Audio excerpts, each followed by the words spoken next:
வணக்கம் students. Next topic பார்க்க போகிறது அரேஸ் ஆஃப் ஸ்ட்ரக்சர். ஒரு ஸ்ட்ரக்சரில் எப்போ அரே கான்செப்ட் பயன்படுத்தணும்னா, இப்போ ஒரு ஸ்ட்ரக்சருக்குள்ளே நம்ம வந்து நிறைய ரெக்கார்ட்ஸை வந்து ஸ்டோர் பண்ணும்போது அப்போ இந்த அரே கான்செப்ட் பயன்படுது. ஓகேங்களா? இப்போ பார்க்கலாம் பாருங்கள். C language permits to declare and array of structure variable. C language வந்து இந்த அரே ஆஃப் ஸ்ட்ரக்சரை அலோவ் பண்ணுது. If you want to handle more records within one structure, so ஒரு ஸ்ட்ரக்சருக்குள்ளே நீங்கள் நிறைய ரெக்கார்ட்ஸை வந்து ஹேண்டில் பண்ணணும்னா அந்த டைம் வந்து இந்த அரே கான்செப்டை பயன்படுத்தணும்.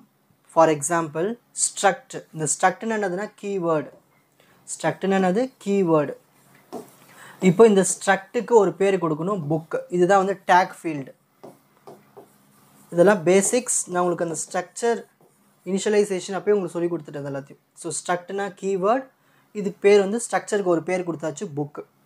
இதுக்குள்ளே ஒரு ஓப்பன் பண்ணியாச்சு. இப்போது கேர் வந்து ஒரு டேட்டா டைப், இன்ட்டு ஒரு டேட்டா டைப், அகைன் இன்னொரு இன்ட்டு ஒரு டேட்டா டைப். ஸோ கேரை நான் என்ன கொடுக்குறேன்னா நேம் கொடுக்குறேன், அதுக்கு ஒரு சைஸ் கொடுத்துக்கிறேன் 10 வரைக்கும். அப்புறம் ப்ரைஸ், பேஜஸ். ஸோ நேம்னா நம்மளுக்கு வந்து பேர் வரும், அதுக்கு சைஸ் கொடுக்கணும். இங்கே கேரக்டர்னு நம்ம டேட்டா டைப் கொடுக்கணும். ப்ரைஸ் அமௌண்ட்டு, ஸோ அதனால் இன்டீஜர் கொடுக்கணும். பேஜஸ்னால் அதுவும் எண்ணிக்கை இதை நம்பர் தானே, ஸோ இன்டீஜர் கொடுக்கணும். ஸ்ட்ரக்சரை க்ளோஸ் பண்ணிவிட்டு இப்போது ஸ்ட்ரக்ட் அகைன் இன்னொரு வாட்டி ஸ்ட்ரக்ட்டு ஸ்ட்ரக்சர் பேர். இங்கே நம்ம வந்து பேர் கொடுக்கும்போது இது அரேவாக கொடுக்கணும். இப்போ ஃபார் எக்ஸாம்பிள் இங்கே 3 ரெக்கார்ட்ஸ் இருக்குன்னு வச்சுக்கோங்க, 1 2 3. நம்மளுக்கு 3 ரெக்கார்டு பயன்படுத்த போகிறோம்னா இங்கே ஸ்ட்ரக்சருக்கு இந்த புக்குக்கு ஒரு பேர் கொடுத்துடணும், bean.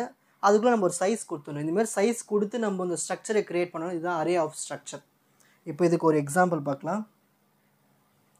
Program to store 3 records in one structure. ஒரு ஸ்ட்ரக்சருக்குள்ளே 3 ரெக்கார்டை எப்படி ஸ்டோர் பண்ணுறது, அது எப்படி காட்டுறதுன்னு காட்ட போகிறேன்.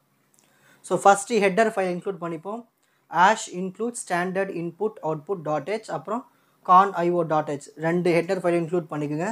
ஸோ ஃபஸ்ட்டு ஸ்ட்ரக்ட் கீவேர்ட், அதுக்கு ஒரு பேர் புக்கு. ஸோ அதுக்குள்ளே நான் என்ன கொடுக்க போகிறேன்னா, என்னென்ன கொடுக்க போகிறேன், பேர் கொடுக்க போகிறேன், ப்ரைஸ் கொடுக்க போகிறேன், பேஜஸ் கொடுக்க போகிறேன். பேர் வந்து கேரக்டரில் வரும், ப்ரைஸ் வந்து இன்டீஜரில் வரும், பேஜஸும் இன்டீஜர். ஏன்னா இது ரெண்டுமே நம்பர், இது பேர். இப்போ ஸ்ட்ரக்சரை க்ளோஸ் பண்ணியாச்சு. இப்போ நான் அரே கான்செப்ட் பயன்படுத்த போகிறேன்.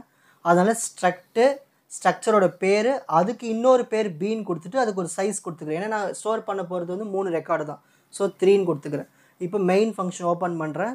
எனக்கு வந்து 3 ரெக்கார்ட்ஸ். ஸோ 1 by 1 எனக்கு வந்து என்ன ஆகணும், ப்ராசஸ் ஆகிட்டு வந்து எனக்கு ரெக்கார்ட் பண்ணி எனக்கு காட்டணும் அவுட்புட்டில். அதனால் இந்த லூப் வரும். ஓகேங்களா? ஃபார் லூப் பயன்படுத்த போகிறேன். அந்த ஃபார் லூப்பில் நம்ம ஐ வரதுனால இந்த இடத்துல நான் ஐயை இனிஷியலைஸ் பண்ணுறேன், இன்ட் ஐ.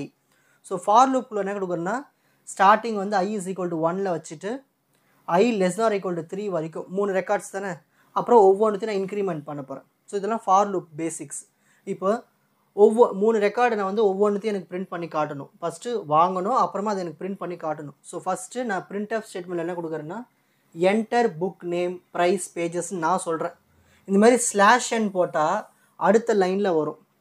இங்கே பாருங்கள், அவுட்புட் காட்டுறேன் பாருங்கள். Enter book name price pages கொடுத்தாச்சுங்களா? இப்போ அடுத்த லைனில் எனக்கு இந்த ஸ்டேட்மெண்ட் வரதுக்காக கர்சர் வந்து இங்கே பிளிங்க் ஆகிக்கிட்டே இருக்கும். ஓகேங்களா? அடுத்த லைனில் என்ன இருக்குங்க, இங்கிலீஷு 165 200ன்னு இருக்குங்க இல்லையா? அது ஏன் வந்ததுன்னா ஸ்கேன்எஃப் ஸ்டேட்மெண்ட்னால வந்தது, ஸ்கேன்எஃப். ஸோ எனக்கு ஃபஸ்ட் என்ன வேணும், நேம் வேணும், ப்ரைஸ் வேணும், பேஜஸ் வேணும். ஸோ அதுக்கு என்ன, நேம் வந்து ஒரு பேர், அதனால் நம்ம %s யூஸ் பண்ணோம். ப்ரைஸ் வந்து ஒரு நம்பர், அதனால் %d யூஸ் பண்ணணும். பேஜஸும் வந்து ஒரு நம்பர், %d. இப்போது இது வந்து நான் தான் கொடுக்க போகிறேன், நான் தான் டைப் பண்ண போகிறேன் கம்ப்யூட்டர்கிட்ட. அப்போ ஆம்பர்சன்ட் சிம்பிள் போட்டுட்டு பி ஆஃப் ஐ, எல்லாத்துக்குமே இந்த பி ஆஃப் ஐ கொடுக்கணும். பி ஆஃப் ஐன்னு என்னதுன்னா இங்கே இருக்குது பாருங்கள், இதுதான் அந்த பி ஆஃப் ஐ. அந்த ஸ்ட்ரக்சரோட பேர் பி. நம்ம இது எல்லாமே லூப்புக்குள்ளே கொடுத்ததுனால எல்லாத்துக்கும் நம்ம இந்த 3ன்னு போடாமல் ஐ போட்டுடணும். ஸோ கம்ப்யூட்டர் என்ன பண்ணால் ஃபஸ்ட்டு 1க்கு சால்வ் பண்ணணும், 2க்கு சால்வ் பண்ணணும், 3க்கு சால்வ் பண்ணணும். ஸோ 1 by 1 சால்வ் பண்ணுறதுக்காக இந்த ஐ. இப்போ இந்த லூப்பை க்ளோஸ் பண்ணியாச்சு. இப்போ என்ன பண்ணணும், கம்ப்யூட்டர் நான் ஐ ஈக்குவல் டு 3 வரைக்கும் தானே கொடுத்துருக்கேன் 3 ரெக்கார்ட்ஸு. அப்போ எனக்கு first time enter book name price pages கேட்டு நான் டைப் பண்ணுறேன் இதை, இங்கிலீஷு 165 200ன்னு. திரும்ப எனக்கு இன்னொரு வாட்டி இதே காட்டுது. திரும்ப டேட்டா நான் ஸ்டோர் பண்ணுறேன், மேக்ஸு 300 450. திரும்ப எனக்கு இதை காட்டுது, ஃபிசிக்ஸு 250 370 டைப் பண்ணிட்டேன். இந்த மாதிரி 3 ரெக்கார்ட்ஸை ஸ்டோர் பண்ணியாச்சு. இப்போ ஸ்டோர் பண்ணி கம்ப்யூட்டர்கிட்ட தான் இருக்குது. இப்போ எனக்கு அதை திரும்ப பிரிண்ட் பண்ணி காட்டணும் இந்தமாதிரி தனியாக. அதுக்கு என்ன பண்ண போகிறேன்னா, திரும்ப ஒரு லூப் போட போகிறேன். திரும்ப அதே சேம் லூப்பு போட்டுட்டு இதுக்குள்ளே என்ன பண்ண போகிறேன்னா /n என்னது புது லைன்லேருந்து வரும் அவுட்புட். %s ஸ்லாஷ் டீன்னு என்னதுன்னா டேப்னு அர்த்தம். Tape space. இந்த கீபோர்டில் பார்த்துருக்கீங்களா, டேப் ஸ்பேஸ்னால் கொஞ்சம் தள்ளி அவுட்புட் வரும். இங்கே பாருங்கள்,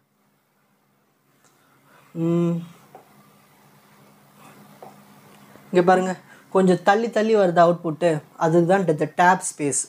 அடுத்த லைனில் வரணும்னா நியூ லைன். ஓகேங்களா? ஸோ %s அப்போ பேர் வரும், கொஞ்சம் ஸ்பேஸ் விட்டுட்டு ப்ரைஸ் வரும், கொஞ்சம் ஸ்பேஸ் விட்டுட்டு, அதாவது ஸ்பேஸ்னால் டேப் ஸ்பேஸ், அப்புறமா அங்கே பேஜஸ் வரும். இது எல்லாத்தையும் எனக்கு காட்டுறதுக்காக என்ன பண்ண போகிறேன்னா, இப்போ வந்து ஸ்கேன்எஃப்பில் தான் நீங்கள் ஆம்பர்சன்ட் யூஸ் பண்ணணும்.